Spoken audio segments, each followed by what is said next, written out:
শুধু এই দুইটা আয়াতের উপর আমল যদি আমরা করতে পারি, সুবহানাল্লাহ বলে। আরে ভাই, আল্লাহর অলি হতে মাত্র 4টা জিনিস লাগে। কয়টা জিনিস? আল্লাহর অলিকে যে মুত্তাকি সেই তো আল্লাহর অলি। আরে কথা বলেন, আরে কথা তো বলো।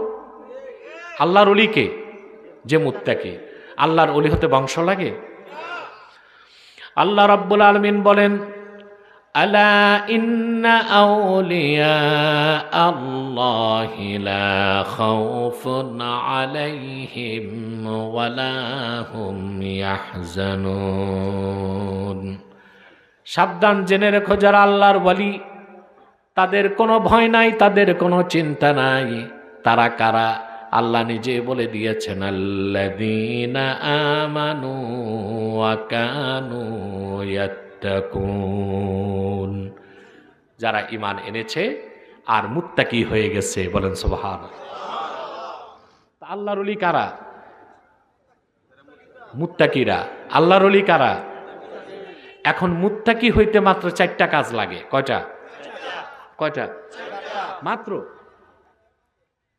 4টা কাজ। আমাদেরকে কিছু মৌলবী আর বক্তা কঠিন করে দেয়। কয়টা কাজ লাগে? 4টা। হযরত আলী রাদিয়াল্লাহু তাআলা আনহু বলেন, ব্যাখ্যাটা আমার না, হযরত আলীর। সুবহানাল্লাহ। ওয়াকালা আলীয়ুন কাররামাল্লাহু ওয়াজহাহু মুআররিফান লিত-তাকওয়া হিয়াল খাউফু আনিল জালিল ওয়াল আমালু বিত-তানজিল ওয়াল কানাআতু বিল কলিল ওয়াল ইস্তি'দাদু লিয়াউমির রাহিল। 4টি জিনিসের মধ্যে আল্লাহ সব তাকওয়া রেখে দিয়েছেন। ওই 4টা বৈশিষ্ট্য যার মধ্যে পাওয়া যাবে, বিনা সন্দেহে আল্লাহর ওলির খাতায় তার নাম উঠে যাবে। কিছু মানুষ দেখে এখন আসতেছে, কেন? ঘুমাইছে তাই তো মনে হয় না। এটা কোনো কথা? আমি আই না, এরও আইব না। মাহফিল তো সারা রাতের, তা আমি কি সারা রাত থাকবো নাকি? এই যে তোমরা যে লোকগুলো এখন আসছো, আগের আলোর চোখরা যদি তোমাদের পাইতো, তারাও আনন্দ পাইতো, তোমরাও উপকার পাইতা, ঠিক না? আমার স্নেহধন্য জাবিরি কই ওয়াজ করছে না?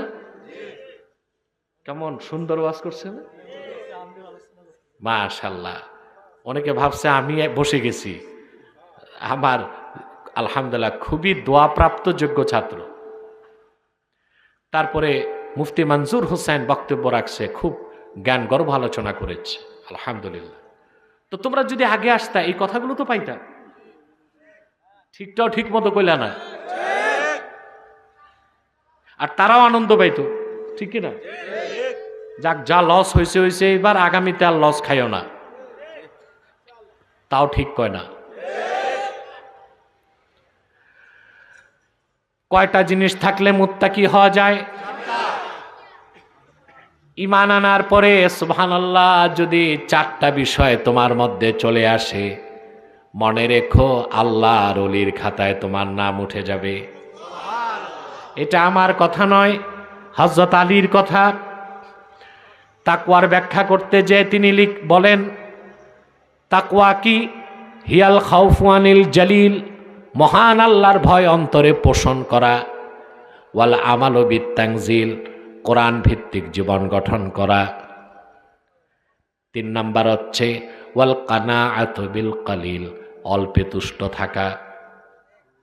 4 নাম্বার ওয়াল ইস্তি'দাদু লিয়াউমির রাহিল, যেদিন পরকালে গমন সেই দিনের প্রস্তুতি গ্রহণ।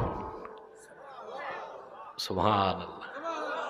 আরে ভাই, মাহফিলটারে কবরস্থান বানায়ও না। আমি কি কবরস্থানে না মাহফিলে? ভাবসাব তো তা লাগতেছে না। যা আসো তাই বলো না কথা, তাতেই তো মাহফিলটা প্রাণবন্ত হয়ে যায়। আলহামদুলিল্লাহ। তো কয়টা কাজ? আল্লাহর ওলি হইতে 4টা জিনিস লাগে। এর মধ্যে একটি হচ্ছে ওয়াল আমালু বিত-তানজিল, কোরআন ভিত্তিক জীবন গঠন। বলে যায় মুসলমান, সূরা বানী ইসরাইলের 23 এবং 24 দুটো আয়াত যদি তুমি মানতে পারো, দুইটি আয়াতের আলোকে যদি জীবন গঠন করতে পারো, তোমার ইহকালে পাবা সুখ, পরিবারে পাবা সুখ শান্তি, সমাজে পাবা নিরাপত্তা, রাষ্ট্র হবে কল্যাণ রাষ্ট্র, পরকালে পাবা নাজাত এবং জান্নাত। এই জন্যই তো কষ্ট করে মাহফিলে আসি, কথা কয় না? আর যেগুলো বিরিয়ানির জন্য আসে ওগুলো আসে না, ওগুলো আসবে ফজরে। ঠিক না? কিন্তু তোমরা যারা আসছো, এই যে বৃষ্টির পরেও আসছে, বৃষ্টি তো আর গরমের বৃষ্টি না, শীতকালের বৃষ্টি, কথা বলে না? বাঙালি নগদ কিছু পাইলে গুলি খাইতে প্রস্তুত, আর যদি নগদ না পায় কিন্তু বড় প্রাপ্তি থাকে, বৃষ্টি দেখলে ভয় পায়, মনে করে অ্যাসিড পড়তেছে। কিন্তু আলহামদুলিল্লাহ কোরআন প্রেমিক মানুষগুলো বৃষ্টির মধ্যে এসেছে, শীতের মধ্যে বসে আছে। তাহলে আমরা সূরা বনী ইসরাইলের দুইটা আয়াতের আমল করব।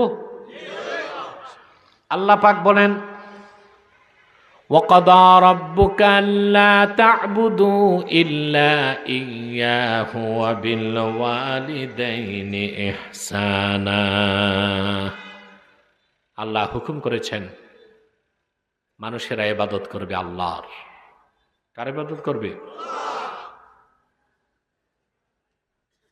ইবাদত হবে কার? আর পিতামাতার সাথে সদ্ব্যবহার, পিতামাতার সাথে। আমি দেখছি সমাজে এখন দুইটা রোগ বেশি, একটা হচ্ছে নেশা, আর একটা হচ্ছে বাপ মার অবাধ্যতা বেড়ে গেছে। একটা নেশা আর একটা বাপ মার অবাধ্যতা। বাংলাদেশে এখন নতুন ফেতনা কিশোর গ্যাং। 14 বছরের ছেলে পিস্তল নিয়ে ঘুরে। এখন তারা আইনের আওতার বাইরে, কারণ আমরা তো ইংরেজদের খেদাইছি কিন্তু তাদের আইন তো বাদ দেই নাই। পৃথিবীর সবচেয়ে নিকৃষ্ট জাতি ইংরেজ জাতির 200 বছরের পুরনো আইন আমরা এখনো মানি। এই জন্য কিশোর গ্যাংদেরকে দমন করা যায় না। ওরা মানুষ মেরে ফেললেও ফাঁসি নাই, বয়স 18 হয় নাই। কত নোংরা আইন আমরা। আহা, 1500 বছর আগে আল্লাহ আমাদেরকে আইন দিলেন কোরআন শরীফে, সে আইন বাদ দিয়া আমরা কিনা দুনিয়ার সবচেয়ে অসভ্য নিকৃষ্ট জাতি ইংরেজদের আইন মানতেছি। ইংরেজরা যে নিকৃষ্ট জাতি, পৃথিবীর সব অশান্তির আগুন ধরাইছে ইংরেজরা, এটা মানেন কিনা? কেমনে? আমি তো ব্যাখ্যা দিই নাই, তো মানলেন কেমনে? আমি একটু ব্যাখ্যা দিই। দেখেন, এই উপমহাদেশে শাসন করত মুসলমানরা, মুঘলরা।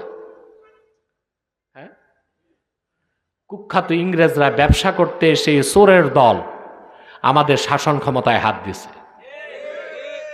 সিরাজউদ্দৌলাকে হত্যা করল, বাংলার স্বাধীনতা নিয়ে নিল, তারপর ধীরে ধীরে মোগলদের কাছ থেকে দেশ নিয়ে নিল, পুরা হিন্দুস্তান তাদের হাতে চলে গেল, প্রায় 200 বছর শাসন করল। কি না করছে তারা? একজন দুইজন, 200 বছরে 14,000 আলেমকে ফাঁসিতে ঝুলাইছে। ইতিহাস জানো না বাঙালি? তোমরা জানো না কত আলেম? 14,000 আলেমকে ফাঁসিতে ঝুলিয়েছে। সম্পদ কি পরিমাণ লুটপাট করছে তার পরিমাণ জানো? 200 বছরে সব তো মুসলমানের সম্পদ। রাষ্ট্র তো হিন্দুদের ছিল না, ছিল মুসলমানের, ঠিক কিনা? যা সম্পদ চুরি করেছে ইংরেজরা উপমহাদেশে মুসলমানদের সম্পদ, তার বর্তমান বাজার মূল্য 30 ট্রিলিয়নের চেয়ে বেশি। বিলিয়ন না, 1000 বিলিয়নে 1 ট্রিলিয়ন, যার বর্তমান বাজার মূল্য 30 ট্রিলিয়নের চেয়ে বেশি। দিল্লির রাজপ্রাসাদ থেকে, দিল্লির লালকেল্লা থেকে, কুতুব মিনার থেকে, তাজমহল থেকে, আমার ঢাকা থেকে, সোনারগাঁও থেকে কম টাকা চুরি করছে, কম সম্পদ চুরি করছে। ইংরেজরা কি করতো? ইতিহাস পড়ো। সমুদ্রে চুরি করতো আর ডাকাতি করত। আমাদের মুসলমানের সম্পদ চুরি করেই তারা ধনী হয়েছে, ইংরেজরা, ব্রিটিশ, ঠিক কিনা? তারপরে ওদের চেয়ে বর্বর জাতি পৃথিবীতে নাই। পৃথিবীর সেরা শাড়ি তৈরি হতো নারায়ণগঞ্জের রূপগঞ্জে। কোথায়? জামদানি শাড়ি। এখন যেটা দেখেন, আছে কই জামদানি? আগে ছিল মসলিনের কাপড়, রেশম গুটি থেকে শাড়ি বানানো হইত। সর্বনিম্ন শাড়িটার দাম বর্তমান বাজারে হবে 3 লাখ টাকা। কত? এই ইংরেজ এগুলো হারামজাদা না, তার চোখ খারাপ। সমস্ত বাংলাদেশের এই শাড়ি যারা বানাইতো, মসলিন শাড়ি, তাদের হাত কেটে দিচ্ছে। ওখানে আওয়াজ বন্ধ করো না, না তো আমি মাইক ছেড়ে নেমে যাব। কারা ওগুলো? কারা? কমিটিতে কেউ নাই? আরে নাই তো, যুবকরা যাও না 3-4 জন, আওয়াজগুলো বন্ধ করো না। এই বেয়াদবগুলো আসে কেন মাহফিলে? বেয়াদবি বেশি করলে তো আল্লাহ জবান বন্ধ করে দিবেন। হয় মাহফিলে বসাও, নয় দূরে সরা, আমাকে ডিস্টার্ব করা যাবে না। আমি খুবই অসুস্থ, খুবই ক্লান্ত, এখন ডিস্টার্ব করলে বিরক্ত লাগবে আমার। কথা বুঝছেন না? আমাকে ধৈর্যের সাথে কথা বলতে দেন। প্রতি বছর এসে কষ্টটা করি আমি। মাওলানা কি করেন আপনি এগুলো? 10 জন যুবক রাখতে পারেন না, যারা ঘুরবে চারপাশে, আওয়াজ টাওয়াজ বন্ধ করবে? মসলিন শাড়ি যারা বানাইতো, এদের হাত কেটে দিচ্ছে যেন আর এই দামি শাড়ি বানাইতে না পারে। দুনিয়ার কোন জাতি শিল্পীদের হাত কাটে? কত বর্বর জাতি! 14,000 আলমকে ফাঁসি দিছে, 1-2 জন। তারপরে এই ইংরেজ চোরের জাতি দেশ নিল আমাদের কাছ থেকে, 47-এ বিরাট অংশ দিয়ে গেল হিন্দুদের হাতে। এটা কি জাস্টিস না ইনজাস্টিস? বিচার না অবিচার? তারপর মুসলমানদের পিঠা খাইয়া ভাগছে। কিন্তু উপমহাদেশের নির্বোধ মুসলমান যতটুক পাইছে, পশ্চিম পাকিস্তান, পূর্ব পাকিস্তান, এখন পূর্ব পাকিস্তান নাই, বাংলাদেশ। মুসলিমদের তো উচিত ছিল ইংরেজদের সাথে সাথে তাদের আইনটাও ঝাড়ু দিয়া সাফ করে দেওয়া। কথা বলেন। সে আইন ধরে বসে আছে। এগুলো বললে আমরা মৌলবাদী, জঙ্গিবাদী, প্রতিক্রিয়াশীল। সমস্যা কি বেটা? দেশই তো মৌলবাদীর। মৌলবাদীকে every practicing Muslim is fundamentalist. কোরআন হাদিসে বিশ্বাসী প্রত্যেক মুসলমান তো মৌলবাদী। মৌলবাদী বাদ দিলে বেটা দেশ পাবি নাকি? যেগুলো মৌলবাদীদের বিরোধিতা করে, শাহরিয়ার কবিরের মতো কাফের নাস্তিক কয়টা আছে? তার চেয়ে বেশি বাংলাদেশে পেতিকুত্তা আছে। এই দেশ যে মৌলবাদীদের গালি দাও, দেশ বানাইছে সেই মৌলবাদীরা, সংখ্যায় বেশি মৌলবাদীরা। তবে মৌলবাদী আর উগ্রবাদী এক জিনিস নয়। এগুলোর ব্যাপক ব্যাখ্যা পাবেন ওই মুরগি চোরা হারছিল আমার সাথে যে ডিবেটে, ওই ডিবেটে ইনশাল্লাহ। কথা বুঝতেছেন? বলছিলাম বাংলাদেশে এখন সমস্যা কিশোর গ্যাং। এটারে বাড়িতেও রাখা যায় না, জেলেও দেওয়া যায় না। আইনের ত্রুটির ফাঁক হলো ইংরেজদের পচা আইন। ঠিকটাও ঠিক মতো কইলা না? কিশোর গ্যাং সমস্যা বেড়ে গেছে। ঘরে ঘরে যুবকরা নেশা করে। যেই ঘরে একটা ইয়াবাখোর বা গাঁজাখোর আছে, ওই পরিবার ধ্বংস করতে আর শত্রু লাগে না। লাগে? মাশাআল্লাহ। আসো আসো, বসে যাও, চুপচাপ বসে যাও ফাঁকে জোকে। এগুলো সব ঘুম থেকে উঠে উঠে আসতেছে। আল্লাহ কবুল করুন, মঞ্জুর করুন। কথা শুনতেছ? আমি আস্তে আস্তে আজকে বলতেছি, কারণ খুবই ক্লান্ত। আসতে বললে বুঝবাও ভালো, ঠিক না? আর এই যুবকরা, দুঃখের কথা বলি কার কাছে? তোমরা দেখো 2024, আমি তো দেখি 2100। ভবিষ্যৎ খুবই অন্ধকার। যুবকরা, তোমরা যদি আল্লাহর দ্বীন কায়েমের জন্য কোরবানি হতে প্রস্তুত না হও, দেশটা স্পেনের মতো, ফিলিপাইনের মতো একটা বেদিনের রাষ্ট্র হবে। এগিয়ে আসতে হবে তোমাদের। তোমাদের ভাই এই আহ্বানটাই করে তোমাদের সারা দেশ ঘুরে। তাহলে একটা সমস্যা কিশোর গ্যাং, একটা সমস্যা নেশা, ঠিক কিনা? আরেক বড় সমস্যা, যেটা নেশা করে না, কিশোর গ্যাঙ্গ না, ছেলেটা ভালো কিন্তু পিতামাতার অবাধ্য। এই ক্রাইসিস গুলো বাংলাদেশে আছে না নাই? বরুরাতেও আছে, কম কম, বেশি বেশি। তাহলে আসো সমাধানটা জেনে নিই। হ্যাঁ, আল্লাহ রাব্বুল আলামিন সূরা বনী ইসরাঈলের 23 নম্বর আয়াতের মধ্যে বলেছেন, আল্লাহ রাব্বুল আলামিন ইবাদতকে বান্দাদের উপর ফরজ করে দিয়েছেন। কথাটি বোঝার জন্য আমি একটা ভূমিকা টানি। কথা বলেন। আল্লাহ আমাদের সৃষ্টি করেছেন, শখের সৃষ্টি আমরা, বড়ই ভালোবেসে মহব্বত করে আমাদের তৈরি করেছেন আল্লাহ নিজের জন্য, আর সব কিছু তৈরি করেছেন আমাদের জন্যে।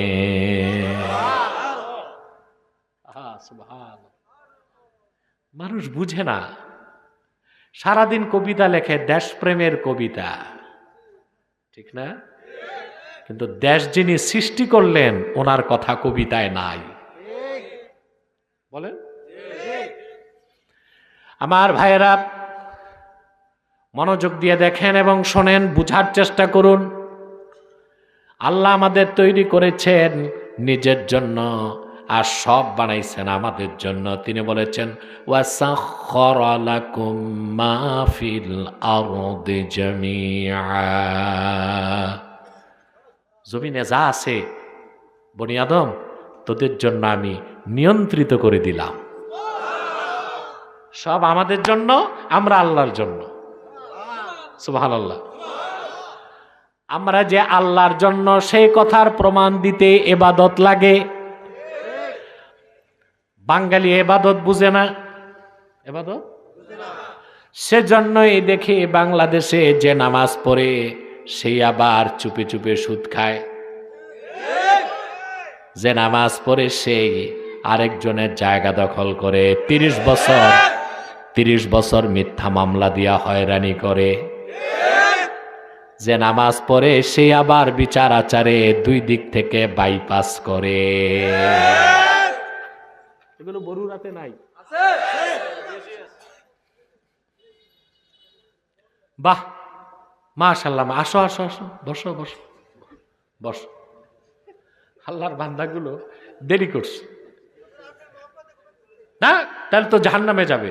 কোরআন শরীফের মহব্বতে আসতে হবে। যে আসবা চুপচাপ বসে যাও, নাহলে ধমক খাইবা। আজকে আমার শরীর ভালো না, মেজাজ গরম, দিব না।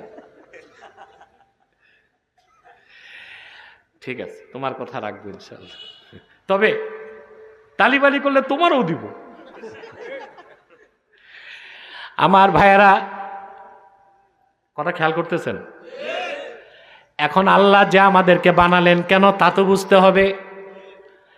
আমরা হচ্ছে আল্লাহর বান্দা, আমাদের উপর হক হচ্ছে আল্লাহর ইবাদত করব, আর আল্লাহর উপর হক হচ্ছে আমাদেরকে তিনি জান্নাত দিয়ে দিবেন। বিনিময়টা 2 দিক না? কথা বলে না। আমরা দিব ইবাদতের নজরানা, আল্লাহ দিবেন জান্নাতের নজরানা।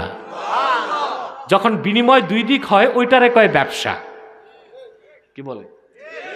ব্যবসা। ব্যবসা কোনটা? ব্যবসার সংজ্ঞাই হচ্ছে ইসলামী অর্থনীতিতে মুবাদালাতু শাইই বিশাই। মুবাদালাতু শাইই বিশাই, অর্থাৎ একদিকে থাকবে ক্রেতা, একদিকে বিক্রেতা। সুবহানাল্লাহ। আমাদের ব্যবসা, আমাদের মালিক আল্লাহর সাথে। সুবহানাল্লাহ কইবেন না? অথচ কাফের মুশরিক নাস্তিক আর ভণ্ড রাজনীতিবিদরা আমাদেরকে গালি দেয় আমরা নাকি ধর্ম ব্যবসায়ী।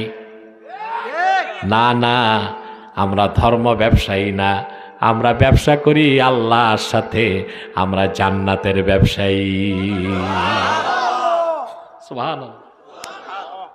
ধর্ম ব্যবসায়ী তো বেটা তোরা, সারা বছর নামাজ নেই, রোজা নাই, নির্বাচনের আগে টুপি লাগায় মসজিদে যায়। ধর্ম নিয়ে তো তোরাই ব্যবসা করস, আমরা ধর্ম নিয়ে ব্যবসা করি না। এই দিন ইসলামের জন্য বুকের রক্ত দিতে প্রস্তুত আছি।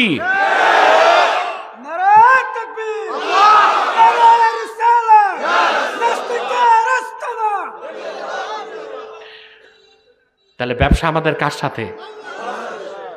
ব্যবসা মানে দুই দিক, ব্যবসা মানে দুই দিকে বিনিময় থাকতে হয়। সুবহানাল্লাহ। একদিকে থাকে ক্রেতা, ক্রেতা দেয় সামান টাকা, বিক্রেতা দেয় মাবি পণ্য। সুবহানাল্লাহ। পৃথিবীতে বেঁচে থাকার জন্য আল্লাহ তিনটা জিনিস রাখছেন, একটা ব্যবসা, একটা চাকরি, আর একটা কৃষি কাজ। 4 নাম্বার কি আছে? নাই কিছু, আছে শুধু দালালি। কি আছে? কিছু লোক আছে ব্যবসাও নাই, চাকরিও নাই, কৃষি কাজও নাই, আছে কি? দালালি। দালালি। আর যে ধরনের দালাল হোক, দালালি মানে হচ্ছে আপনি জায়গা বেচবেন, উনি কিনবে, 1 কোটি জায়গা বিক্রি হচ্ছে, ফাঁকি দিয়া দালালের পকেটে 10 লাখ। তো এটা কিসের বিনিময়? বিনিময় তো নাই, এটা দালালি। বিনিময় নাই, হয় হবে বিষয়টা ব্যবসা, নয় চাকরি, নয় কৃষি। দালালদের তিনটার একটাও নাই, এটা হচ্ছে শুধু দৌড়াদৌড়ি করে, দৌড়াদৌড়ি করে জায়গাটা বেচাই দিল, দোনো পক্ষ থেকে নেয়। 1 কোটি টাকার জায়গায় কষ্ট আপনি করেননি দালালি। তো আমার কথা, কষ্টের জন্য পারিশ্রমিক নিতে পারে, টাকার অংশ নিতে পারে না। এই যে 1 কোটিতে 10 লাখ, এটা তো পারিশ্রমিক না, পার্সেন্টেজ। হ্যাঁ, যেটাই হোক, এটা হচ্ছে, আমি জানি না ওনার পূর্বপুরুষ নোয়াখালীর কিনা, প্যাঁচ একটা দেওয়ার চেষ্টা করছিল।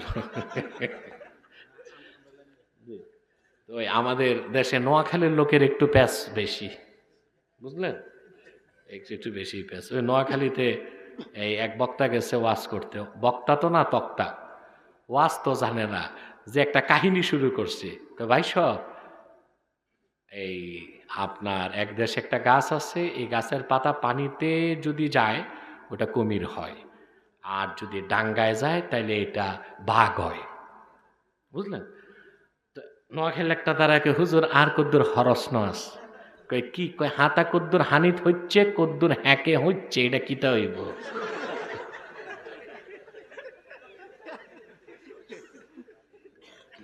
বক্তা দয় ইউনুস পড়তে পড়তে ভাগছে, কয় আই চালি দেই, মানে আমি দৌড় দিই, আই চালি দেই মানে কি দৌড় দেই। যাক, এটা আবার ভিডিওতে নোয়াখালীর লোক দেখলে আবার খ্যাপে কিনা আল্লাহ ভালো জানে। তবে নোয়াখালীর লোককে আমি ভালোবাসি। কেন? দেখছি আলহামদুলিল্লাহ নামাজ রোজায় তারা অপেক্ষাকৃত ভালো, বেশি লোক নামাজি, পর্দাও করে। তার একটাই কারণ, মৌলানা শাহ কারামত আলী জনপুরি রহমতুল্লাহ 50 বছর বাংলা, বিহার, আসামে দিনের দাওয়াত দিয়েছেন, তার হাতে 2 কোটি লোক মুসলমান হয়েছে। এই 50 বছরের মধ্যে বেশি সময় তিনি খেদমত দিয়েছেন নোয়াখালীতে। কোথায়? সব কারামত আলী জনপুরি রহমতুল্লাহর ফয়েজ আর মেহনত, ওখান থেকে আলেম তৈরি করে তিনি সারা বাংলাদেশ ছড়াই দিয়েছেন। ইতিহাস কয় না মৌলবীরা, কয় না 2 কারণ, এক জানে না, আরেক হিংসায়, ঠিক কিনা? মৌলানা কারামত আলী জনপুরি রহমতুল্লাহকে বাদ দিলে বাংলাদেশের অস্তিত্ব খুঁজে পাওয়া যাবে না। তিনি বাংলাদেশের আধ্যাত্মিক স্থপতি। কি আধ্যাত্মিক স্থপতি! সুবহানাল্লাহ। আমার ভাইয়েরা, তাহলে ব্যবসা কয় দিক হয়? মুমিনের ব্যবসা আল্লাহর সঙ্গে, কার সাথে? আল্লাহ পাক বলেন, ইয়া আইয়ুহাল্লাযীনা আমানু হাল আদুল্লুকুম আলা তিজারাতিন তুনজিকুম মিন আযাবিন আলীম তু'মিনুনা বিল্লাহি ওয়া রাসূলিহি وتجاهدون في سبيل الله بأموالكم وأنفسكم ذلكم خير لكم إن كنتم تعلمون আল্লাহ রাব্বুল আলামিন বলেন, মুমিনগণ, বিশ্বাসীগণ, আমি কি তোমাদের এমন একটা ব্যবসার কথা বলবো নাকি যে ব্যবসা তোমাদেরকে জাহান্নামের আগুন থেকে চিরকালের জন্য বাঁচাই দিবে? সেটা কি? তোমরা ঈমান আনবে আল্লাহর উপর, ঈমান আনবে মুহাম্মদ সাল্লাল্লাহু আলাইহি সাল্লামের উপর, এবং জান এবং মাল দিয়ে আল্লাহর দ্বীনের পথে জিহাদ করবে।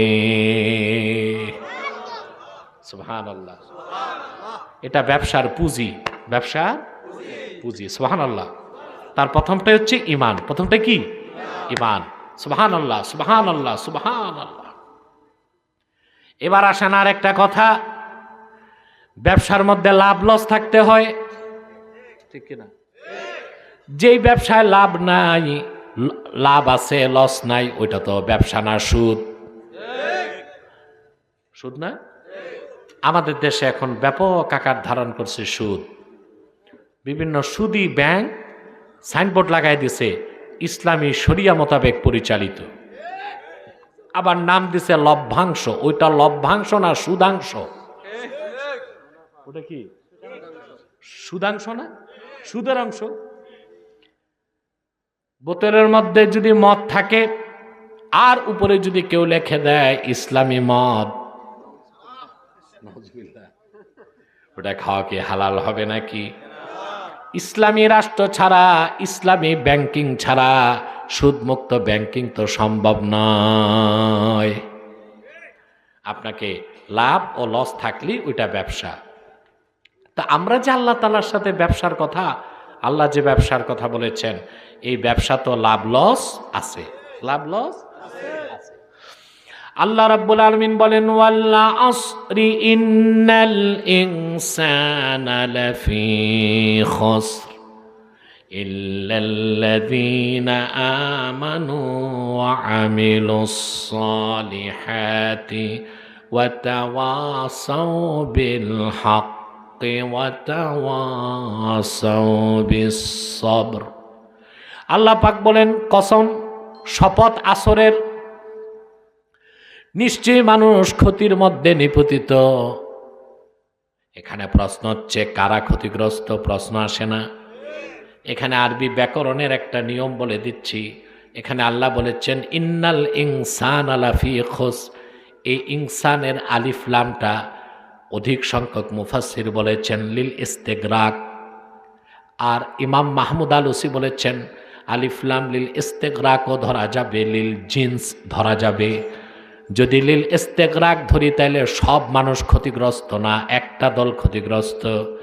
আর যদি লিল জিন্স ধরি তাহলে সব মানুষকে বোঝায় ক্ষতিগ্রস্ত। এই ব্যাখ্যাটা নিলেও বলা যায় আসলেই তো সব মানুষ ক্ষতিগ্রস্ত, কিন্তু মুমিনের ক্ষতি আর কাফেরের ক্ষতি তো এক হইতে পারে না। পারে? পারে? যেমন আপনার 10 লাখ টাকার পুঁজি। কত টাকা? 10 লাখ আপনি ব্যবসা করেন, প্রতিদিন আপনার নেট প্রফিট আসে 1000 টাকা। কত? ধরুন 1000। মাস গেলে আসে 30,000। পুঁজি কত? লাভ কত মাসে? ঘটনাচক্রে 3 দিন হয়েছে হরতাল। হরতাল মানে যা সবকিছু তাল নষ্ট করে, ওটার নাম কি?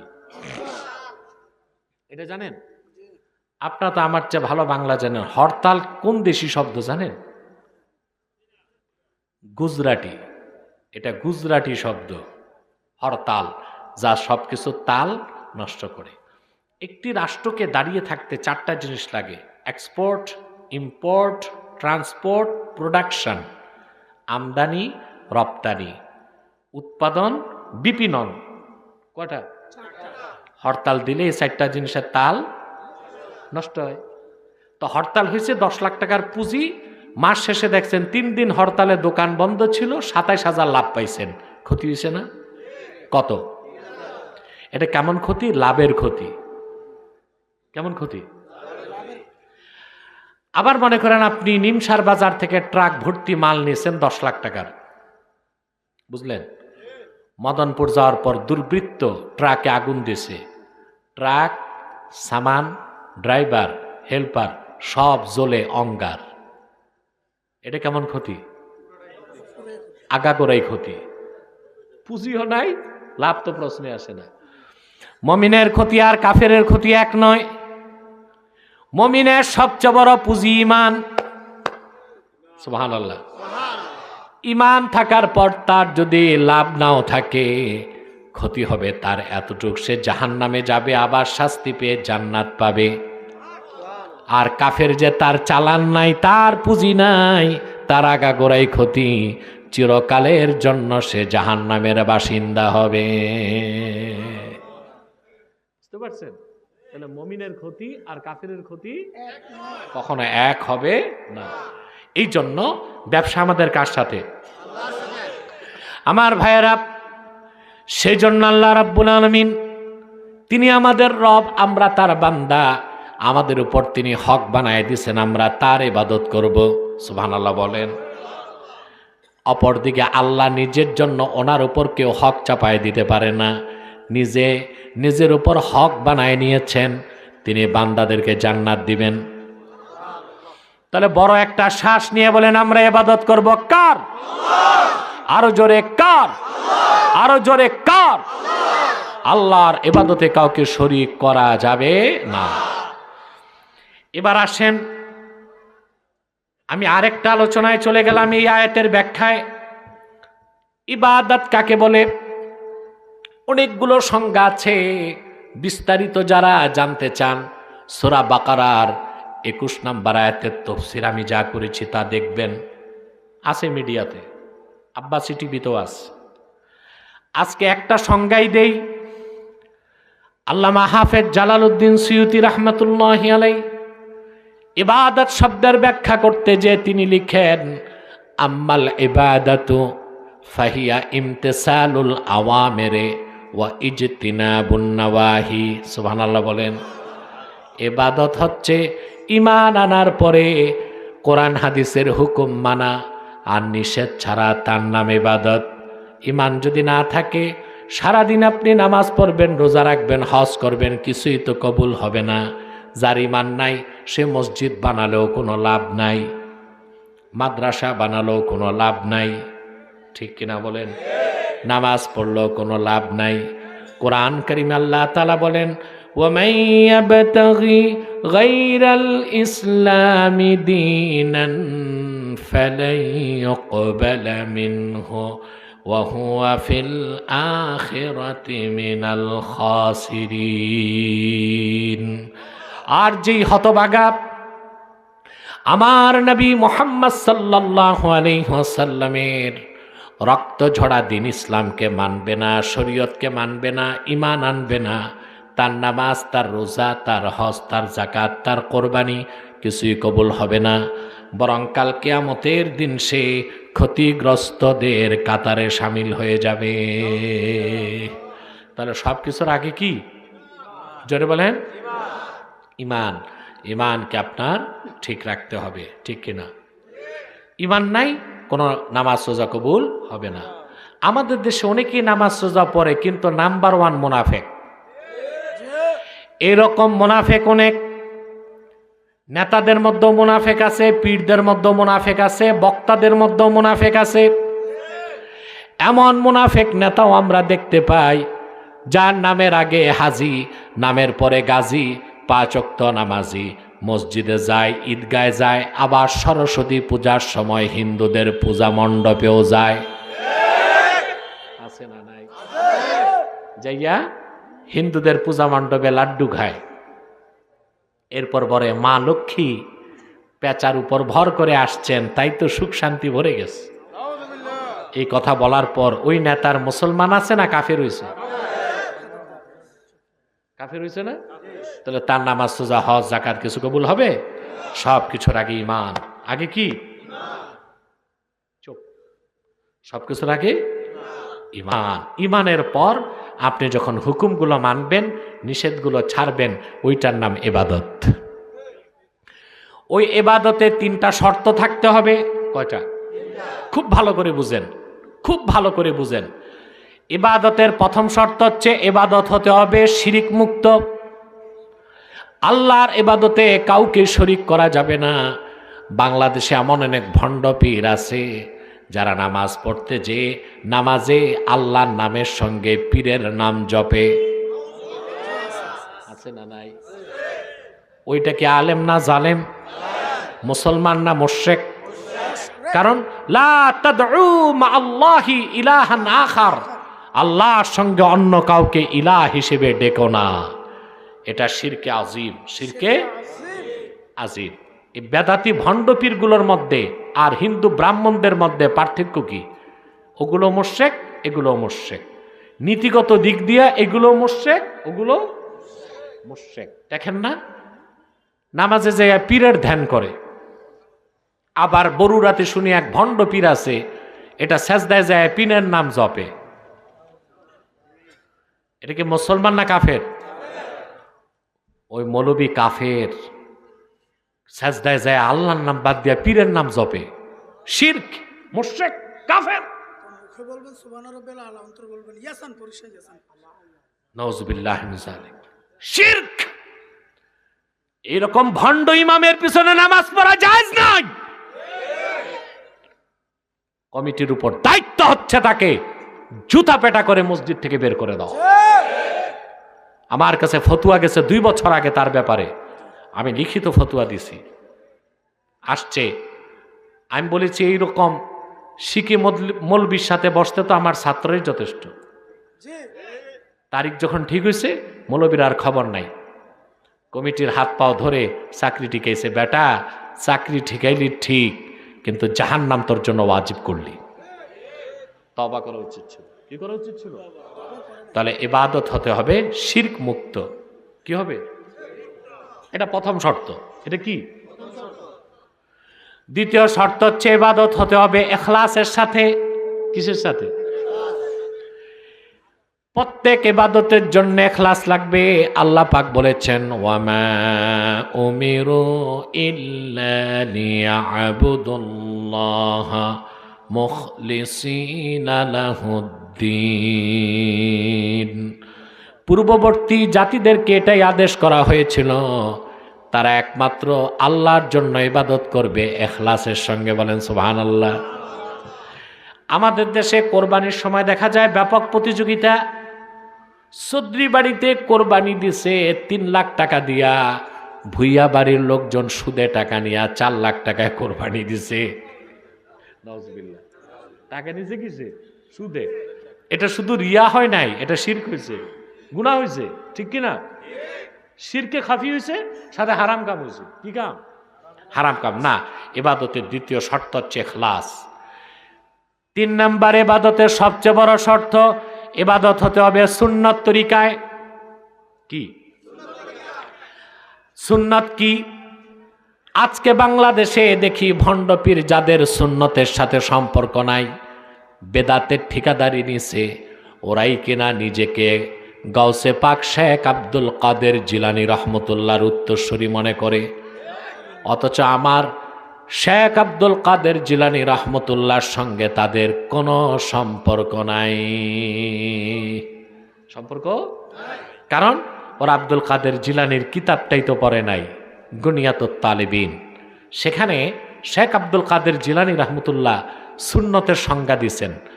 সুন্নতের সংজ্ঞায় তিনি বলেন, আম্মা সুন্নাহ ফাহিয়া মা সান্না রাসূলুল্লাহ সাল্লাল্লাহু আলাইহি ওয়াসাল্লাম। আল্লাহর আখিরি নবী, নবীগণের মাথার তাজ আমার নূর নবীজি মুহাম্মদ সাল্লাল্লাহু আলাইহি ওয়াসাল্লাম আজ থেকে 1500 বছর আগে যা নীতি হিসেবে নির্ধারণ করছেন, রীতি হিসেবে নির্ধারণ করছেন, সেই নীতির নাম, রীতির নাম সুন্নতে নববী। সুবহানাল্লাহি বিহামদি। ওটার নাম কি? সুন্নতে নববী। এই বেদাতিগুলোর সুন্নতের সাথে কোনো সম্পর্ক নাই। পীরের যে সাজদা করে, মাজারে সাজদা করে, ঠিক কিনা? নামাজ নাই, রোজা নাই, তসবিহ নাই, জিকির নাই, ওরসের নামে লাল লেংটি পইরা কলকি নিয়া লাফায়, বলে লাফায় ফালায় করো জিকির, যেমনে খোদা রাজি কইছে বাবা অমুক পুরি, ঠিক কিনা? বলে না? হ্যাঁ, এগুলো এই শিরকি কাজ বেদাতিরা করছে। কিন্তু চোরের মার বড় গলা। আমাদেরকে বলে বেদাতি, নিজেদেরকে বলে সুন্নি। আমাদেরকে বলে ওহাবি, নিজেদেরকে বলে সুন্নি। আমরা বলি না, আমরাই সুন্নি। শাহ কারামত আলীর উত্তরসূরি, সৈয়দ আহমদ বেরেলির উত্তরসূরিরাই খাঁটি সুন্নি। আর তোরা সুন্নিও না, ওহাবিও না, না ইহাবি না উহাবি, কুছ ভি নাহি, বিদাতি তো বিদাতি, ঠিক কিনা? এগুলো সুন্নি মনে করবেন? ইমান থাকবে সুন্নি মনে করলে?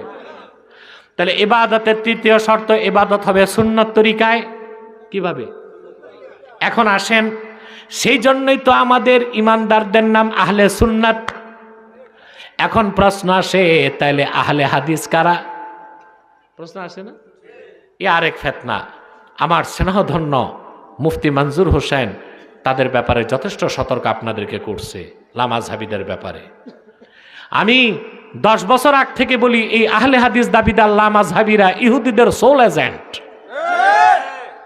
এখন জাতি প্রমাণ পাচ্ছে, পাচ্ছে না? আমার ভাইয়েরা, এখন প্রশ্ন হচ্ছে, তাইলে আমরা আহলে সুন্নত লেখি, আহলে হাদিস কেন বলি না? প্রশ্ন আসে না? এটার ব্যাখ্যা হচ্ছে, ইন্না বাইনাল হাদিসি ওয়াস সুন্নতি ওয়াজহাল উমুমি ওয়াল খুসুস। হাদিস এবং সুন্নতের মধ্যে আম ও খাসের সম্পর্ক আছে। প্রত্যেকটা সুন্নতি হাদিস, কিন্তু প্রত্যেকটা হাদিস সুন্নত নয়। কথা বুঝেন? এবার আমি একটা উদাহরণ দিই। যদি লামাযহাবী কেউ থাকেন, কান পেতে শোনেন, আশা করি আপনার হেদায়েত আল্লাহর পক্ষ থেকে হতে পারে। বুখারী শরীফের হাদিস, হযরতে আব্দুল্লাহ ইবনে ওমর রাদিয়াল্লাহু, হযরতে আব্দুল্লাহ ইবনে ওমর রাদিয়াল্লাহু তাআলা আনহু তিনি বর্ণনা করেছেন। তার থেকে বর্ণনা করছে নাফে। বর্ণনাটা বুখারীতে এসছে। ইসলামের সূচনা লগ্নে আল্লাহর হাবিব মুহাম্মদ সাল্লাল্লাহু আলাইহি ওয়াসাল্লাম সাহাবায়ে কেরামকে নির্দেশ করেছিলেন, তারা যেন প্রত্যেক নামাজে হাত বাঁধার সময়, রুকুতে যাওয়ার আগে, রুকু থেকে উঠার পরে, সেজদায় যাওয়ার আগে যেন বারবার হাত তুলে, যারে বলি আমরা রফিয়া দাইন। হাদিসটা বুখারীতে আছে। প্রশ্ন হলো, আমরা হানাফিরা কেন করি না? হাদিস তো সহিহ, বুখারী শরীফে আছে, সহিহ বুখারীতে আছে, জি, অধ্যায় আছে। এখন কথা হচ্ছে, আমরা করি না কেন? জবাব হলো, বুখারী শরীফের এই হাদিসটাকে সহিহ হাদিস হিসেবে আমরা বিশ্বাস করি, কিন্তু আমল করি না। আমল করি সুন্নতের উপর। কারণ প্রত্যেকটা সুন্নতি হাদিস, কিন্তু প্রত্যেকটা হাদিস সুন্নত নয়। আমরা যে হাদিসটা আমল করি, রফিয়া দেন করি না, ওই হাদিসটা বর্ণনা করেছেন আব্দুল্লাহ বিন আব্বাস রাদিয়াল্লাহু তাআলা আনহুমা। আর হাদিসটি বর্ণনা করেছেন ইমাম বুখারীর উস্তাদ আহমদ ইবনে হাম্বল তার মুসনাদ নামক হাদিসের সংকলনে। মুসনাদ ইমাম আহমদ ইবনে হাম্বল 40 খণ্ডে বের হয় তাহকিকের সাথে। সেখানে হাদিসটি এসেছে আব্দুল্লাহ বিন আব্বাস থেকে। হাদিসটি ওমদাতুল কারি শারহু সহিহুল বুখারীতে এসেছে। হাদিসটি সুনান তিরমিজিতেও আছে, অসংখ্য হাদিসের কিতাবে এসেছে। আব্দুল্লাহ ইবনে আব্বাস বলেন, বর্ণনা করেন, ওয়ান আব্দুল্লাহ ইবনে আব্বাস রাদিয়াল্লাহু তাআলা আনহুমা আন্নাহু ক্বাল আশারাতুন মান শাহিদা লাহুম রাসূলুল্লাহ সাল্লাল্লাহু আলাইহি ওয়াসাল্লাম আল জান্নাতা মা কানু ইয়ারফাউনা আইদিয়াহুম ইল্লা ফি ইফতিতাহিস সালাহ। হযরতে আব্দুল্লাহ বিন আব্বাস বর্ণনা করেন, এমন 10 জন সাহাবী যাদের প্রত্যেককে আল্লাহর হাবিব সাল্লাল্লাহু আলাইহি ওয়াসাল্লাম দুনিয়াতে জান্নাতের খোঁজ খবর দিয়েছেন। এমন 10 জন আশারায়ে মুবাশশারার পিছনে আমি আব্দুল্লাহ বিন আব্বাস নামাজ পড়েছি। কোনোদিন তাদেরকে তাকবীর তাহরিমায় একবার হাত তোলা ছাড়া দ্বিতীয়বার হাত তুলতে দেখি নাই।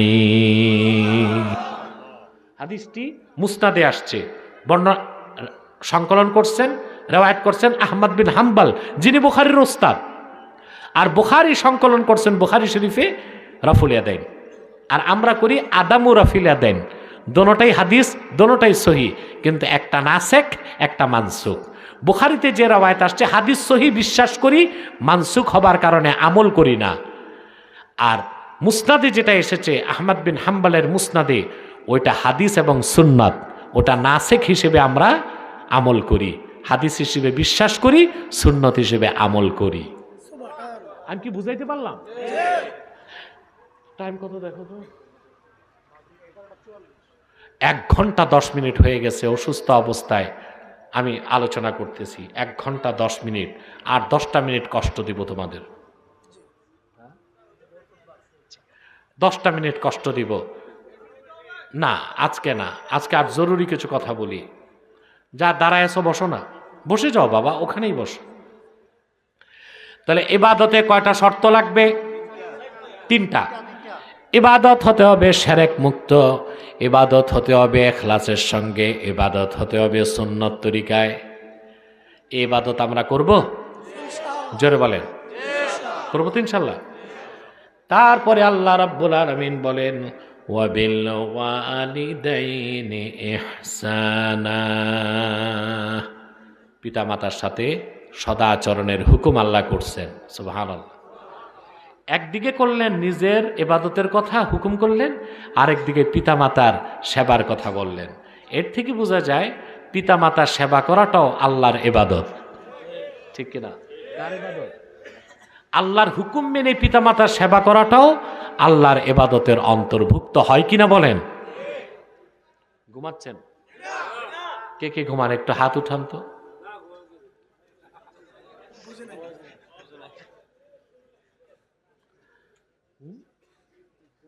না, আরেকটু মনোযোগ, আরেকটু। পিতামাতার সাথে সদ্ব্যবহার করবেন, পারবেন না?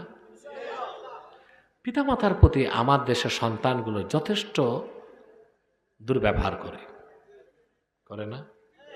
কেন করে? এটা তো পিতামাতার প্রাপ্য। কখন করে সন্তান নেশা? ইসলামের শিক্ষা যখন তাকে দেওয়া হয় না, ওই সন্তানটা বড় হয়ে বৃদ্ধ বাবাকে রিটায়ার্ডের পর বাড়ি রাখে না, বৃদ্ধাশ্রমে পাঠায়। ছেলে কিন্তু শিক্ষিত। যে বাপ সরকারি কর্মকর্তা, সারা জীবন চাকরি করে, রক্ত পানি করা ঘামের পয়সা দিয়া সন্তানকে পড়ালো, খাওয়ালো, ফ্ল্যাট কিনে দিল, সন্তান বিয়ের পর বাবার রিটায়ার্ডের পর বাবার টাকায় কিনা ফ্ল্যাটে বাবার জায়গা হয় না, তার জায়গা হয় বৃদ্ধাশ্রমে। দোষ শুধু সন্তানের না, ওই কুলাঙ্গার পিতার দোষ আছে যে তার সন্তানকে বিজ্ঞান শিখিয়েছে, ভূগোল শিখাইছে, ইতিহাস শিখাইছে, কিন্তু কোরআন হাদিস শিখায় নাই, শিখায় নাই। সন্তান স্কুল কলেজে পড়ছে বিবর্তনবাদ, স্কুল কলেজে পড়ছে পরকাল বলতে কিচ্ছু নাই, স্কুল কলেজে শিখাইছে ট্রান্সজেন্ডার, সমকামিতা, সুদ, ঘুষ, ঠিক না, পরকিয়া, বিজাতিদের সংস্কৃতি, এগুলো শিখাইছে। তো বাবার জায়গা তো বৃদ্ধাশ্রমে যে হয়েছে তাই ভালো, কবরস্থানে যে হয় নাই তা তো বেঁচে গেছে। কথা কই না? জায়গা হওয়ার দরকার ছিল কই? কবরস্থানে। জায়গা হয়েছে বৃদ্ধাশ্রমে। কিন্তু সন্তান তোমাদের বলে যায়, মনে রেখো তোমার পিতা, তোমার মাতা তোমার বেহেশতে যাবার জন্য বহুত বড় সবব হতে পারে। তুমি যত বড় পরহেজগার হও, আল্লাহওয়ালা বুজুর্গ হও, যদি বাবা আর মা তোমার উপর অসন্তুষ্ট থাকেন, আল্লাহ তাআলা জান্নাত দিয়ে দিলেও পিতা মাতার হক না দেবার কারণে তুমি আটকা পড়ে যাবা, ঠিক কিনা? বাপ মার সেবা করা কত বড় ইবাদত। আজ সন্তান বিদেশ থেকে টাকা কামাই করে আসে, বিদেশ যাবার টাকাটা দিল বাবা তার দাদার ক্ষেত বিক্রি করে, সারা জীবন কষ্ট করলো বাপ। বৃদ্ধ বাবা বার্ধক্যের সময় অসুখ বিসুখে ওষুধের টাকা লাগে, সন্তান বিরক্ত হয়, মনে মনে আসে বুড়াটা যায় না কেন। নাউজুবিল্লাহ। কুলাঙ্গার সন্তানদের মনে এটা আসতেই পারে। বাবার পিছে চিকিৎসা ব্যয় মাসে 10,000, মরলেই তো বাঁচে। মনে রেখো যুবকরা, তুমি তোমার বাবার চিকিৎসা ব্যয় অতিরিক্ত 10,000 যদি দাও, মায়ের চিকিৎসা ব্যয় যদি মাসে 10,000 করে করো, তুমি কি জানো তুমি যদি সওয়াবের নিয়তে বাবা মার ট্রিটমেন্টে অতিরিক্ত টাকা খরচ করো, সেই টাকাটা জিহাদ ফি সাবিলিল্লাহ আল্লাহর পথে দান করার সওয়াব হয়ে যায়। জানো যুবকরা, কার সাথে বেয়াদবি করো? তোমার বাপ, তোমার মা। ফ্ল্যাটে বাড়িতে বাবার জায়গা নাই, মার জায়গা নাই, শ্বশুর শাশুড়ি এসা থাকে, আছে না? বাপ মরে গেছে, এতিম বোন, বিধবা মা এতিম বোনকে বাড়ি থেকে বের করে দেয়। এই রকম কুলাঙ্গার সন্তান দেশে আছে না নাই? সমাধান কি? একমাত্র সমাধান হচ্ছে আপনি কোরআন হাদিসের জ্ঞান তাকে দিতে হবে, বাল্যকাল থেকে নামাজি বানাতে হবে। ঠিক কিনা বলেন? যদি নামাজি বানান, ইসলামী শরিয়ার জ্ঞান থাকে, সন্তানটা আপনাকে দামি খাবার দিতে না পারলেও অন্তত ডাল ভাত খাওয়াই দিতে পারবে। আপনাকে ভালো হসপিটালে ট্রিটমেন্ট করাতে না পারলেও আপনার সেবা শুশ্রূষা করতে পারবে, পারবে না? আপনি চিন্তা করেন যে আমারই তো বউ বাচ্চা আছে, বাবা মা যদি দীর্ঘকাল বেঁচে থাকে ওষুধের টাকা কতদিন দিব? কিন্তু তুমি জানো না তোমার বাবা মার পিছনে তোমার যে টাকা খরচ হয় ওটা জিহাদ ফি সাবিলিল্লাহ খরচ করার সওয়াব হয়। যুবকেরা একটা হাদিস শোনায় যাই, মনের মধ্যে গেঁথে নাও, পারবা? হাদিসটি রওয়ায়াত করেছেন ইমাম বুখারী আল আদাবুল মুফরাদ কিতাবে। মদিনাতুল মুনাওয়ারাতে আল্লাহর আখির নবী নূর নবীজি মুহাম্মদ সাল্লাল্লাহু আলাইহি ওয়াসাল্লাম ১,৫০০ বছর আগে যুদ্ধের ঘোষণা করলেন, কোথাও যুদ্ধে যেতে হবে। মদিনা মুনাওয়ারাতে যুদ্ধের সাজ সাজ রব, সবাই বর্ম পরে, তলোয়ার নিয়ে, তীর ধনুক বর্ম নিয়ে, শিরস্ত্রাণ লাগায়া হাজির হচ্ছে মসজিদ নববীর সামনে। এক যুবক মদিনা মুনাওয়ারাতেই তার বাড়ি ছিল, সে বাড়ি থেকে বের হলো মুজাহিদ হিসেবে। ঘরে ছিল তার বৃদ্ধ পিতা আর বৃদ্ধা মা। বাবা মা এসে হাত ধরে কান্না করে ফেলল, কলিজার টুকরা সন্তান, একমাত্র সংসারের খরচ তুমি তো করো, জিহাদের ময়দানে যদি শহীদ হয়ে যাও আমাদের দেখাশোনা কে করবে? সন্তানটা বাবা মার কথা শুনল না, তীর নিয়া, ধনুক নিয়া, তরবারি নিয়া রওনা হয়ে গেল। পিছনে একবার তাকায় দেখলো বাবা মার চোখ থেকে অঝোর ধারায় পানি ঝরছে।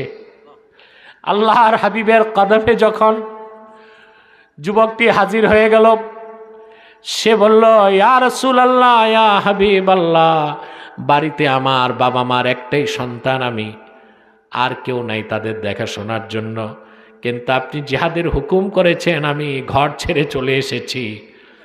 পিছন ফিরে তাকা একবার দেখেছিলাম বাবা মা দুজনেই কান্না করছেন।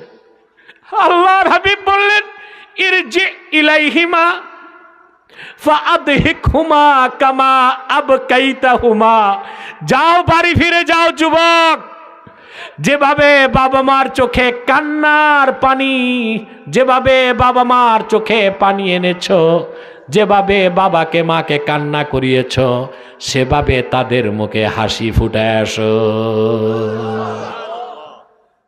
যুবক ভাইরা, যদি বাবা বেঁচে থাকে এটা তোমার চালান, মা বেঁচে থাকলে এটা তোমার চালান। ঠিক কিনা বলেন? খেদমত করে যাও, সেবা দিয়ে যাও, আল্লাহ এটা ফরজ করে দিয়েছেন, ওয়াকাদা রাব্বুকা আল্লা তা'বুদু ইল্লা ইয়্যাহু ওয়াবিল ওয়ালিদাইনি ইহসানা, তাদের সাথে সদাচরণ করা, উত্তম আচরণ করা, ভালো ব্যবহার করাকে আল্লাহ ফরজ করে দিয়েছেন। ভালো ব্যবহার করবেন। ওয়াকুল্লাহুমা কাওলান কারীমা, তাদের সাথে অত্যন্ত সম্মানজনক বাক্যে কথা বলো। আজ যুবকগুলো ধ্বংস হয়ে যাচ্ছে, কিশোর গ্যাঙ্গে যাচ্ছে, নেশা করে। কারণ কি? দায়ী তো আপনারা। বড় হয়ে যে পিটায় না সন্তান, এই তো ভাগ্য আপনাদের। সন্তানদের জন্য যা বলার বললাম, এখন আপনাদের ব্যাপারে বলছি। সন্তান থেকে ভালো আচরণ যদি পেতে চান, সম্মান চান, সন্তান আপনাকে সম্মান শ্রদ্ধা করবে যদি চান, সন্তানকেও তো মানুষ হিসেবে গড়ে তুলতে হবে। তা তো করেন না। কি করেন আপনারা? 4 বছর বয়স হইলে কিন্ডার গার্ডেনে পাঠায়। এগুলো এখন গ্রামেও চলে আসছে কিন্ডার গার্ডেন। ক্লাস শুরু হয় ভোর 6টায়, আর তখন হচ্ছে বাংলাদেশে মক্তবে পড়ার সময়। আমি বলি কিন্ডার গার্ডেনগুলোর মাধ্যমে মক্তবগুলো বন্ধ হচ্ছে। আমরা মক্তবগুলো চালু করে কিন্ডার গার্ডেনের সময়গুলো পরিবর্তন করব। ওই সময়টা তো মসজিদে যাওয়া। কোথায় যাওয়া? এখন মসজিদে যাবে কেমন করে? সন্তান তো যায় কিন্ডার গার্ডেনে। কোথায় যায়? 4 বছরের বাচ্চা দেয় কিন্ডার গার্ডেনে। বেকুফ, পশ্চিমারা যা শিখায় তাই শিখো। 4 বছরের বাচ্চা তো স্কুলে দেওয়া যায় না। ওয়ার্ল্ড ক্লাস এডুকেশন ইন স্ট্যান্ডার্ডিটি, বিশ্বমানের শিক্ষা ব্যবস্থা বলে 6 বছরের আগে বাচ্চাকে স্কুলে দেওয়াই উচিত না। হ্যাঁ, কারণ 4 বছরে যে বাচ্চা ভোরে উঠে স্কুলে যাবে, ওর তো ঘুম হইল না, ওর তো এখন ঘুম দরকার। কি দরকার? আল্লাহ তাআলা নিজেই যেখানে নামাজের মতো কাজ ফরজ করলেন, বালেগ হবার পরে মেয়েরা বালেগ হয় সর্বনিম্ন 9 বছর বয়স থেকে, ছেলেরা হয় 12 থেকে। 9 কিংবা 12 বছর আর আগে ছেলে মেয়ের যেখানে নামাজ নাই, ঘুম থেকে উঠায় ছোট বাচ্চাটারে স্কুলে যেতে বাধ্য করো 4 বছর বয়সে। এটা তো সন্তানকে ধ্বংস করা ছাড়া আর কিছু নয়। ঠিক কিনা বলেন? হ্যাঁ, সকালবেলা উঠায়া, আপনি জানেন মেডিকেল সায়েন্সের মতে জন্মের পর বাচ্চার বয়স 6 মাস হওয়ার আগ পর্যন্ত তাকে 22 ঘন্টা ঘুমাতে হবে। কত ঘন্টা? জন্মের পর থেকে কয় মাস? 6 মাস। কয় ঘন্টা ঘুমাবে?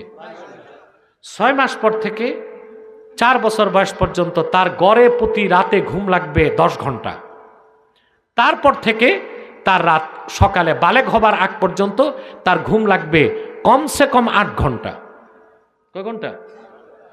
তো যেখানে ছোট বাচ্চাটা 4 বছর বয়স, তার ঘুমের কথা 10 ঘন্টা, ও কি ঘুম পায়?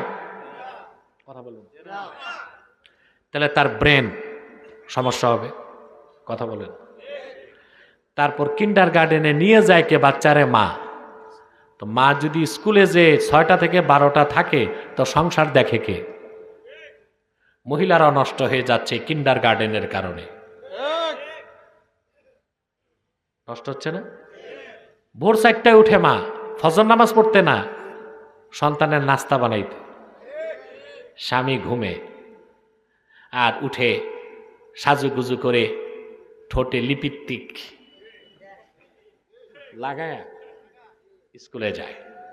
যে একদিকে ছেলে পড়াশোনা করে, আরেকদিকে মহিলারা বসে আড্ডাবাজি করে। ওখানে চলে সারা দুনিয়ার গীবত। তাও কি স্বামীর গীবত? এক মহিলা বিয়ের পর থেকে যত ঝগড়া হয়েছে তার স্বামীর সাথে সব বলে তার বান্ধবীর কাছে। বান্ধবী বলে, আরে জানেন বোন, আমি আছি আরেক আগুনে। তখন সে বলে তার স্বামীরটা। এর মাধ্যমে মেয়েগুলো পরকীয়াতে লিপ্ত হচ্ছে, পর্দা ছেড়ে দিচ্ছে, সন্তানগুলো মেধা শূন্য হয়ে যাচ্ছে। অথচ আগের দৃশ্য মনে করেন, আজ থেকে 20 বছর আগে, 25 বছর আগে কি গ্রামে গঞ্জে কি শহরে ফজর নামাজের পর মক্তব চলতো। আমরা দেখতাম কচি কাঁচা বাচ্চাদের মুখে আল্লাহর কোরআনের আওয়াজে আকাশ বাতাস মাতোয়ারা হয়ে যেত। কই গেছে আজ এই সমাজ? বিজাতিরা আমাদের গোড়া থেকে কেটে দিচ্ছে।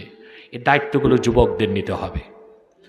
যুবকরা সামাজিকভাবে পঞ্চায়েতকে বাধ্য করো, কোন ঘরের সন্তান সকালে কিন্ডারগার্টেন যাবে না, টাইম বদলাও, 10টা থেকে করো, অন্তত 1 ঘন্টা বাচ্চাগুলোকে মসজিদে মক্তব পড়াতে পাঠিয়ে দিবেন। মক্তবে এখন ছাত্র পায় না, মাইকিং করে। তারপরে কোনো দেখাশোনাও তো নাই। ইমাম সাহেব ইসলামিক ফাউন্ডেশন থেকে ভাতা পায়, ও তো টাকাই পকেটে নেয়, পড়ায় তো না। পড়াবে কেমনে? সকালে ফজরের উপর তো হাঁটতে হয়, রাতে যে 3টা দাওয়াত খাইছে, চর্বি জমছে, 3 ঘন্টা হাইটা চর্বি গলায়, অথচ তার সময় দেওয়া দরকার ছিল ফজরের পর কোথায়? মক্তবে। মুয়াজ্জিনের কাছে দিয়া এই 3 ঘন্টা হাঁটে, নিমসার বাজার ঘুইরা পান চাবায় আসে, ব্যাত নিয়া বাড়ি দেয়, পর পর পর, ব্যাস পড়া হয়ে গেছে। আর ইমাম সাহেবরা এগুলো ছাড়েন। ফাউন্ডেশন ভাতা দেখ আর না দেখ, বাচ্চাগুলোকে গড়ে তুলেন। নতুবা যদি মক্তবের শিক্ষাটাও বন্ধ করে দেন, স্কুল কলেজে যা পড়ায় 10 বছর পর তো ঘরে ঘরে নাস্তিক হবে। মসজিদ থাকবে, মুসল্লি থাকবে না, মুসল্লি না থাকলে তো আপনার ইমামতিও টিকবে না। টিকবে? তাহলে অবশ্যই মক্তব শিক্ষাকে বাধ্যতামূলক করবেন। সন্তান কেন নেশা করে, সমাধানগুলো বলে দিচ্ছি। সরকার পারবে না, নেশাখোর মুক্ত বাংলাদেশ। আমি জানি না বাংলাদেশে কোন জেলা নেশার রাজধানী, এটা জানি না, তবে কুমিল্লা র্যাঙ্কিংয়ে আছে, কারণ বর্ডারের পাশে। ঠিক না? তা আপনাদেরকে সজাগ হতে হবে। সন্তান কেন নেশা করবে না? আপনি তো তাকে তারবিয়াত দেন নাই, দিছেন? তারবিয়াতটা কিভাবে দিবেন? শিরক কুফর মুক্ত, নেশা মুক্ত, সন্ত্রাস মুক্ত একটা সোনার ছেলে চান? বেটা আমি কি কবরস্থানে না মাহফিলে? সোজা বসেন, ঘুরে বসেন সবাই। আপনারা ঘুমান টুমান, এদের লোভ লাগে, একদম পোক্তভাবে বসেন। আর 10 মিনিট, আর 10 মিনিট চলুক। আরে বাবা আমি তো ক্লান্ত। ঠিক আছে, তারপর তো আজকে অনেক সময়ই দিচ্ছি, সময় তো আর কম হচ্ছে না। আলহামদুলিল্লাহ। আমার ভাইয়েরা কান পেতে শোনেন, শিরক মুক্ত, কুফর মুক্ত, নেশা মুক্ত, সন্ত্রাস মুক্ত, চরিত্রবান চরিত্রবতী ছেলে মেয়ে কি চান? 4টা কাজ বলে যাই। কয়টা? 3টা কথা একটা হাদিসে এসেছে, আরেকটা কথা আরেক হাদিসে। ওয়া আন আলিয়্যিন কাররামাল্লাহু ওয়াজহাহু আনিন নবী সাল্লাল্লাহু আলাইহি ওয়াসাল্লাম আদিবু আওলাদাকুম বিসালাসি খিসালিন হুব্বি নবিয়িকুম ওয়া আলে বাইতিহি ওয়া তিলাওয়াতিল কুরআন। সুবহানাল্লাহ। হযরত আলী বর্ণনা করেন, আল্লাহর আখির নবী নূর নবীজি মুহাম্মদ সাল্লাল্লাহু আলাইহি ওয়াসাল্লামের ইরশাদ করেছেন, তোমরা সন্তানদেরকে ছেলে হোক মেয়ে হোক 3টা আদব শিখাও। আমি হাদিস পড়ে ব্যাখ্যা পাইছি, কত বয়স থেকে? ছেলের বয়স মেয়ের বয়স 4 বছর হয়ে যাবার পর থেকে। প্রথমটা হচ্ছে আল্লাহর হাবিব নির্দেশ করেছেন, তোমরা তোমাদের নবীর মহব্বত, সুবহানাল্লাহ, তার মানে রাসূলুল্লাহ বলেছেন, আল্লাহর হাবিব বলেছেন, আমি মুহাম্মদ সাল্লাল্লাহু আলাইহি ওয়াসাল্লামের মহব্বত তাদের শিখাও। আমার বংশধর, আমার মেয়ে ফাতেমার বংশধর যারা আহলে বায়ত, তাদের ভালোবাসা শিখাও। আর 3 নাম্বার, বাচ্চা ছেলে হোক মেয়ে হোক কোরআনের তেলাওয়াত শিখাও। সুবহানাল্লাহ। এই 3টা জিনিস শিখাও বাবা, ছেলে হোক মেয়ে হোক। কত বয়স থেকে? কত?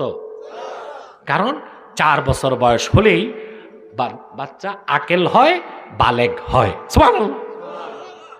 এটা সর্বনিম্ন কয় বছর? 4। আর যারা আল্লাহর ওলি হয় তাদের বিষয় ভিন্ন। যেমন মাওলানা কারামত আলী জনপুরি রহমতুল্লাহ বলছেন, আমি মার পেট থেকে জন্ম নিয়ে কোন দিক বাতি ছিল মনে আছে। মিয়া বুঝো নাই তুমি?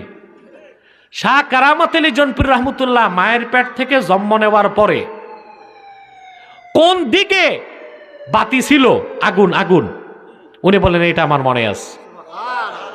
এই হচ্ছে শাহ কারামাত আলী জৌনপুরীর ওলায়েত। এবার শোনো, ইমাম আলুসি বলেন, হযরত আলী বলেছেন, আত্মার জগতে আমার রুহের আশেপাশে কাদের রুহগুলো ছিল তাদেরকে আমি দুনিয়ায় চিনতে পেরেছি। সুবহানাল্লাহ। মাওলা আলী, আল্লাহু আকবার। কে আলী, কে? সুবহানাল্লাহ। আমার নূর নবী মুহাম্মদ সাল্লাল্লাহু আলাইহি সাল্লামের কলিজার টুকরা ফাতেমার স্বামী হযরতে আলী।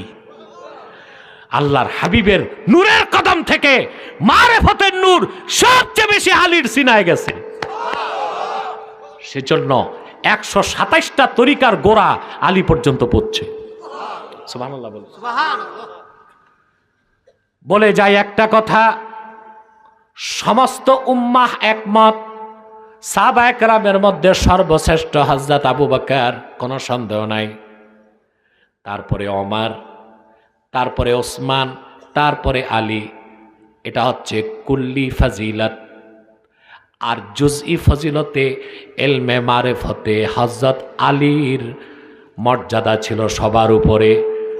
মানে ইলমে মারিফতের নূর আল্লাহ হযরত আবু বকর থেকেও বেশি হযরত আলীকে দান করেছিলেন। সুবহানাল্লাহ। তাহলে আকেল, বাচ্চা আকেল হয় কত বছরে? আলহামদুলিল্লাহ, আমি যে আল্লাহর পাপী বান্দা, 4 বছর বয়সের আগের স্মৃতি আমার মনে আছে। এটা কিন্তু সর্বনিম্ন 4 বছর হয়ে গেলে বাচ্চা আকেল হয়। কি হয়? মেয়ে আকেলা হয়। কি হয়? 4 বছর বয়স থেকে এই 3টা জিনিস শিখায় দিবেন। সুবহানাল্লাহ। আল্লাহর হাবিব মুহাম্মদ সাল্লাল্লাহু আলাইহি সাল্লামের মহব্বতের শিক্ষা, আহলে বায়তের মহব্বতের শিক্ষা, আর কোরআন তেলাওয়াতের অভ্যাস 4 বছর বয়স থেকে শুরু করাবেন। 7 বছর বয়স যখন হবে, হাদিসে এসেছে, মুরু আওলাদাকুম বিসসালাহ ওয়া হুম সাবউ সিনিন। সন্তান ছেলে হোক মেয়ে হোক 7 বছর বয়স হলেই, সুবহানাল্লাহ, সন্তান ছেলে হোক কিংবা মেয়ে হোক 7 বছর বয়স হলে তাদেরকে নামাজের আদেশ করো। 10 বছর বয়সেও যদি নামাজ না পড়ে বিছানা আলাদা করে দাও। তারপরে বালেগ হলে যদি নামাজ না পড়ে তারে নামাজের জন্য পিটাও। নামাজের জন্য পিটাও। 4টা জিনিস যদি সন্তানকে শিখাই দিতে পারেন, ওই সন্তান কোনোদিন অমানুষ হবে না, সন্ত্রাসী হবে না, নেশাখোর হবে না, উগ্রবাদী হবে না, চরিত্রহীন হবে না, লম্পট হবে না। বার্ধক্যের সময় বাবা মাকে হাতের তালুতে পালবে। পারবেন না? আর সন্তানদেরকে বলে যায়, বাবা মার প্রতি যত্নশীল হবা, পিতামাতা যতই জুলুম করুক তুমি তাদের সেবা করবা। কিন্তু অনেক যুবক আছে বাবা মা সেবা করে, কিন্তু বিয়ের পর আর বাবার কথা মনে থাকে না, মায়ের কথা মনে থাকে না। ঠিক না? এটা করো না যুবকরা। তোমার বাবা মা যদি দুজনেই বেঁচে থাকে, 24 ঘন্টার মধ্যে 1 ঘন্টা বাবা মার জন্য বরাদ্দ করো। তাদের সাথে বসে খোশ গল্প করো। ঠিক কিনা বলেন? আমার তাব্বা হুজুর রহমতুল্লাহ নাই, 2006-তে জান্নাতবাসী হয়েছে। মা আছেন আলহামদুলিল্লাহ। চরম ব্যস্ততার মধ্যেও আমি আল্লাহর কোরআনের দাওয়াত নিয়ে সারা দেশে যেতে হয়, বিদেশেও যেতে হয়। তারপরে আব্বাসী মঞ্জিলে প্রতিদিন শত শত লোক আসে সাক্ষাতে। তাহরিকে খাতমে নবুয়ত বাংলাদেশের কাজে ব্যস্ত থাকি, মাদ্রাসায় ছাত্রদেরকে পড়াই, দেখাশোনা করি। সব কিছুর পরও দিনে হোক রাতে হোক 1 ঘন্টা কমসে কম আমি আমার মায়ের কদমের কাছে সময় দিই। আর আমি যদি কোনো কারণে মিস করি, উনি আমার খোঁজ নিতে থাকেন, এনায়েত কোথায়। আলহামদুলিল্লাহ, মায়ের দোয়া বহুত বড় জিনিস। আপনি স্ত্রীকে আদর সোহাগ করবেন, কিন্তু স্ত্রী স্ত্রীর জায়গায়, মা মায়ের জায়গায়। আর অবশ্যই মাকে প্রাধান্য দিবেন স্ত্রীর চেয়ে বেশি। মনে থাকবে? তাহলে ইবাদত করবেন কার? আমার আল্লাহ তাআলার। আর পিতামাতার সেবা করবেন। পারবেন তো?